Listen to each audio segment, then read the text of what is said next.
Message from the Iranian people to the world. Do not call this a protest. This is a fucking revolution.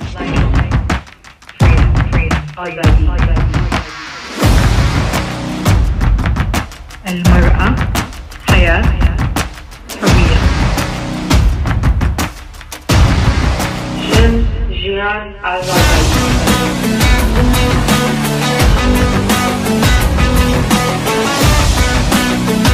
به زن زندگی آزادی. Bonjour les amis. Près de 7 mois que ce mouvement révolutionnaire Femmes, Vie, Liberté a commencé en Iran. À travers le pays, femmes et hommes unis pour faire tomber ce régime. Pour mettre fin à 43 ans de dictature, de misère, d'oppression politique et religieuse dans le pays. Depuis le début, nous comptons 675 personnes tuées par les représentants de ce gouvernement, dont 71 enfants et 4 personnes exécutées pour faire passer un message.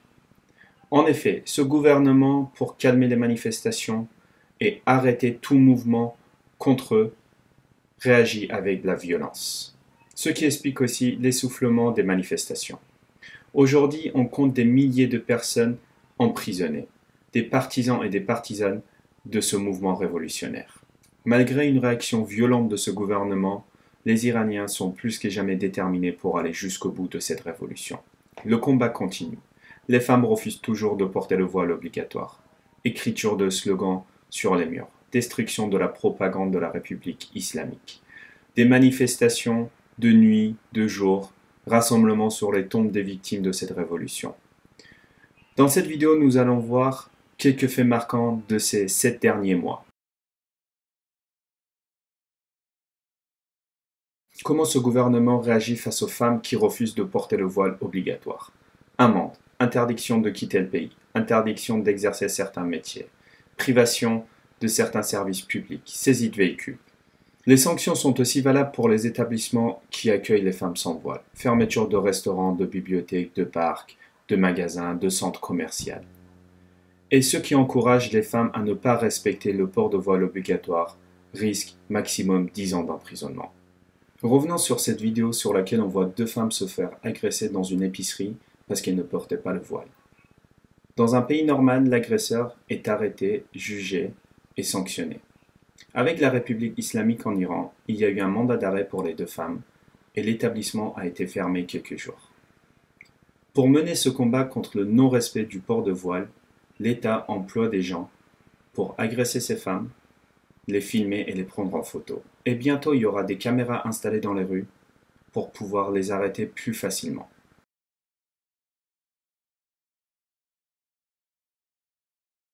Maya Morvin, avocate et conseiller des familles des manifestants, n'est pas la première détenue à mourir après avoir été libérée. Le 26 novembre 2022, suite à un conflit verbal avec le juge, elle a été arrêtée au tribunal. Le 7 février 2023, elle a été libérée. D'après les témoignages, elle a été brutalisée violemment. Le 10 février 2023, elle a été enterrée suite à une mort suspecte. Arash Fruzandeh, un manifestant qui a été arrêté le 10 mars. Il a passé quelques heures au commissariat pour une interrogation, ensuite il a été libéré. Quelle chance! Malheureusement, Arash n'a pas été vraiment chanceux. Lors de son interrogation, les policiers lui ont donné une bouteille d'eau et il a bu dedans. 9 jours plus tard, le 19 mars, il a décédé pour cause empoisonnement.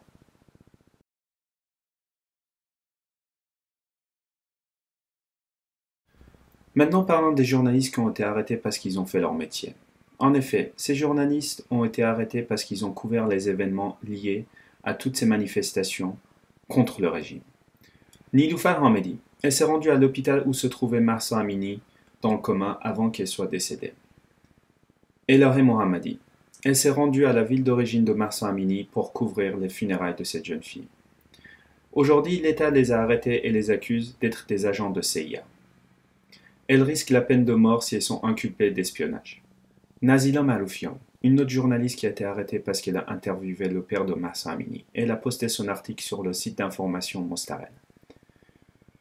Elle a mis un commentaire « Je n'ai pas l'intention de me suicider et je ne suis atteinte d'aucune maladie ». Elle savait déjà les risques qu'elle prenait en postant cet article.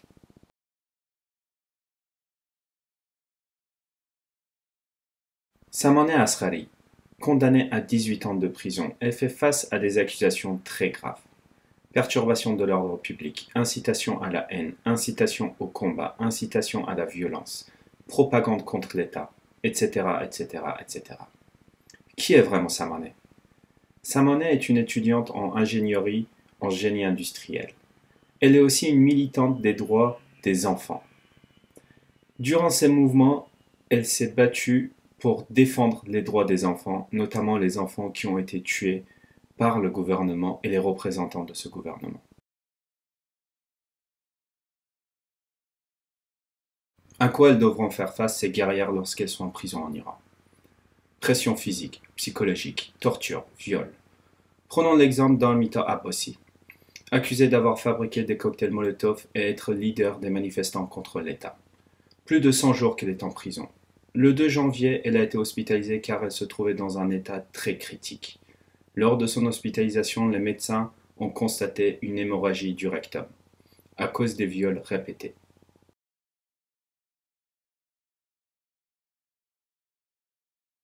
Plusieurs citoyens européens sont arrêtés et emprisonnés aujourd'hui en Iran, accusés d'espionnage et de conspiration contre l'État. Ces prisonniers sont un moyen d'échange pour le gouvernement de la République islamique d'Iran, pour libérer les diplomates iraniens accusés d'actes terroristes en Europe. Comme je vous ai dit, le gouvernement iranien utilise ces prisonniers européens pour les échanger contre leurs représentants arrêtés en Europe pour des actes terroristes. Prenons le cas d'Olivier Vendée-Castille, un humanitaire belge qui a été arrêté l'année dernière en Iran, condamné à 12 ans et demi de prison et 74 coups de fouet. Aujourd'hui, il va être libéré et échangé contre Assadollah Assadi, un diplomate iranien en poste à l'ambassade d'Iran à Vienne. Il a été jugé par la Cour constitutionnelle d'Anvers pour tentative de meurtre et de terrorisme contre un groupe d'opposants à la République islamique d'Iran. On arrive à la fin de cette vidéo. N'oubliez pas de vous abonner à la chaîne, de cliquer sur j'aime et partager ces vidéos. Dites-moi ce que vous avez pensé en commentaire. Pour les questions, soit via la plateforme, soit via les réseaux sociaux. On a vu quelques exemples de ce qui se passe actuellement en Iran. Durant ces 7 derniers mois, il a été prouvé aux yeux du monde entier que ce gouvernement se comporte tel un groupe terroriste. Les pays européens ne savent pas se positionner. Ils mettent en place des sanctions individuelles contre les membres de ce gouvernement. L'ONU reste muet. Les États-Unis mènent une guerre à distance sur les terres syriennes contre la République islamique. La Chine et la Russie, ils ont profité à renforcer leurs relations et leur position politique dans la région. La Russie utilise les technologies iraniennes pendant la guerre contre l'Ukraine. La Chine en a profité pour renouer les relations de l'Iran et de l'Arabie Saoudite. صاف میکنم هرچی سرابر و پراب میکنم بیا بری من از رومین و بمب شنزار میدوم جای کمرت شلاق میخورم بیا بری بعد ما بارون میباره از شازاری پر میشه این خونه از رقص و گل و شادی ما بریم تو سینه ها رگبار و آهن نیست دیگه هیچ خاکستری از جنس آدم نیست